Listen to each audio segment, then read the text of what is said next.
être opposé à Anthony Balayé, donc du Karcharias justement. Anthony, boxeur éclectique, c'est une victoire en pancrace, donc voilà, il pratique toutes les catégories de sport pied-point et de percussion. Donc il reste sur une victoire en pancrace, alors que son adversaire, lui, eh bien, reste sur une défaite. Donc on va voir comment les deux vont se sortir un petit peu de cette demi-finale. Avec, alors pour le coup, cette différence, et vous le voyez tout de suite, différence de taille. Ouais, alors taille dans les deux sens du terme. Pourquoi? Je m'explique. Parce que c'est surtout un combattant de boxe taille, un combattant de Muay, Franz Borchardt, et on le voit tout de suite hein, dans ses attitudes, et notamment dans, voilà, regardez comment systématiquement il a cet automatisme d'attraper les jambes qui s'approchent de lui, et ça peut être quelque chose qui peut servir Anthony Balayé. Car ça peut lui permettre. Ah bah, là, il se retrouve bien en pancrace. Là, oui, voilà, c'est ça. Ça doit être ça. Voilà, il était. Ouais. Ah oui, là. Et d'ailleurs, la sanction. Ah bah oui, là, ça marche pas en K1. Hein. Ouais. Donc les saisies box taille, ça marche pas en K1, et les projections, ça marche pas non plus. Ah, car regardez la saisie de jambes. Il va avoir du travail, monsieur Gouna, l'arbitre. Oui, hein. J'ai l'impression, Jean-Paul. Oui, j'ai l'impression. Surtout s'il a décidé de ne rien laisser passer. Ouais. D'ailleurs, enfin bon, après, peut-être Monsieur Gouna aurait-il pu attendre une deuxième faute d'Anthony Balayé pour le sanctionner d'un avertissement, parce que maintenant la suite logique c'est le point négatif tout de suite.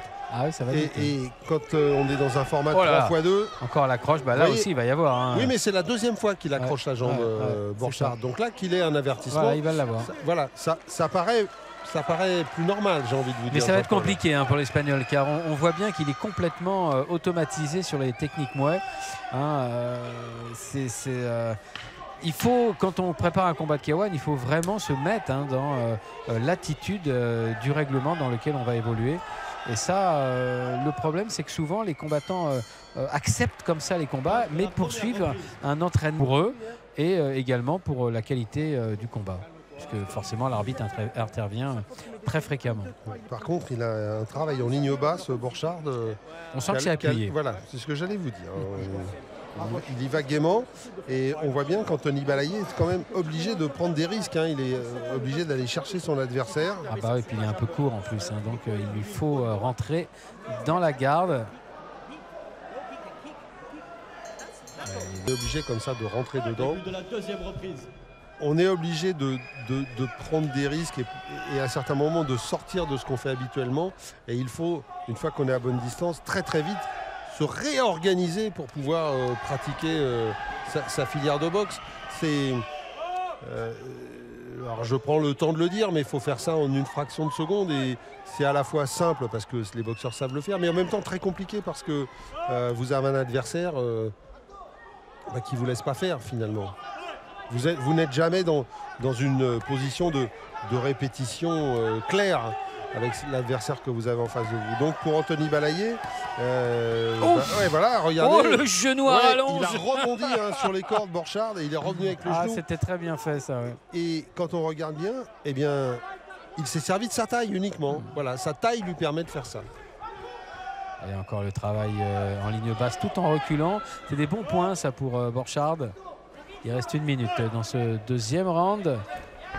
Ouh, oui. Alors ça c'est pareil, le front kick déhanché, typique du Muay. La réplique en low kick. Hein. Il a déjà la cuisse gauche bien rougie, Anthony Balayé. Alors vous évoquiez tout à l'heure la gestion hein, qu'il faut garder en tête au cas où on doit disputer un second combat. Et ça c'est jamais des bonnes nouvelles quand on commence à avoir les jambes bien laminées dans la demi-finale. Rappelez-vous le Polar Trophy d'Orange avec Julien Souve. Hein, c'est ça. Il n'a pas pu disputer sa finale. Trop marqué par sa demi-finale dans les jambes. Oh là, attention le clinch là qui dure. Oh là là, oh là là, oh là là. Ouais, bon. Et là, très bon low kick encore. Et là, oh non. Bah non, non, non. Ça va pas fonctionner. Il n'y aurait pas eu ce temps de clinch auparavant à la limite, mais là je comprends que monsieur l'arbitre, tout de suite sévisse, hein. C'est logique. On savait qu'il aurait du boulot. Et de toute façon, je vais vous dire une chose, Jean-Paul, au moins c'est cohérent. Voilà. Il n'y a pas de surprise pour les combattants. Oui, c'est vrai. C'est cohérent. Ça tombe, voilà. C'est peut-être un peu zélé, ça coupe un peu les combats de temps en temps, mais c'est cohérent. Donc il n'y a pas de... Voilà, il n'y a pas de ce... Regardez comme il... Voilà, hop, il rebondit sur la corde avec le genou. C'était bien vu. Et ça aurait pu faire très mal à Anthony Balayé. Hein. Et Anthony, on a vu sa jambe gauche, hein, sa jambe avant, bien rougie.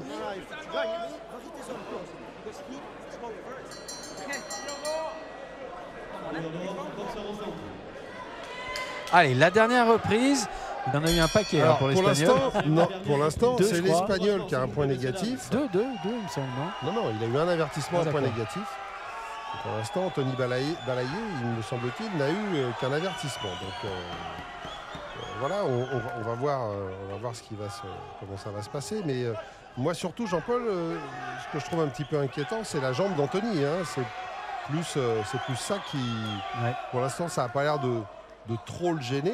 Bah, là c'est chaud, alors ça va encore. Et bon, il ne faudrait pas qu'il y ait plusieurs coups. Mais faudrait pas qu'il en reprenne beaucoup. Alors là, il a eu de la chance. Hein. Le coup n'était pas donné complètement avec le tibia. Donc ça n'a pas fait autant de dégâts.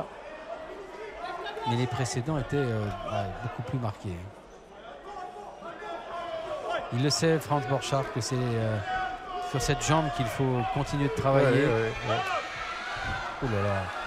Emporté par le crochet à la volée. Par l'élan.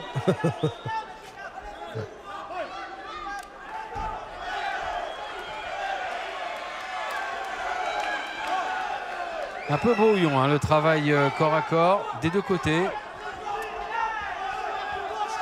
Ouais, on a l'impression qu'Anthony Balayé est vaillant, toujours en train d'avancer, mais on le sent amoindri physiquement, on le sent un petit peu fatigué. C'est un peu l'énergie du désespoir qu'il met dans cette fin de combat. Et puis il faut voir que on a assisté à une première demi-finale beaucoup plus organisée au niveau de la boxe, du tactico-technique.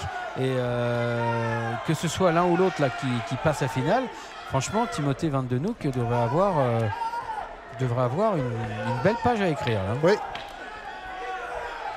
Allez, 10 secondes. Ah et non, franchement, on n'aura pas été convaincu par cette deuxième demi-finale. Il a mal, Anthony Balayé. Ouais, mais ça se comprend. Hein. Il a pris les low kicks de plein pot. Charles qui lève les bras. Ouais, bah écoutez, il peut sûr toujours, de son fait.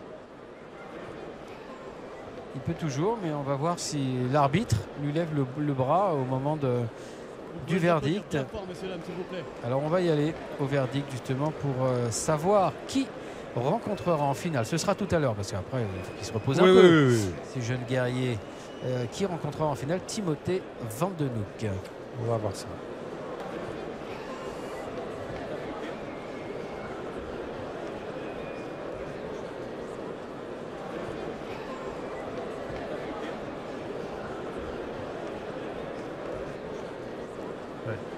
Compliqué de s'approcher, compliqué de frapper pour Anthony. Bah ouais, parce que c'est on reste les grandes jambes, les grands segments de France. Unanimité à place en finale. Frustrant quand même. Le coin rouge, Borchardt, France.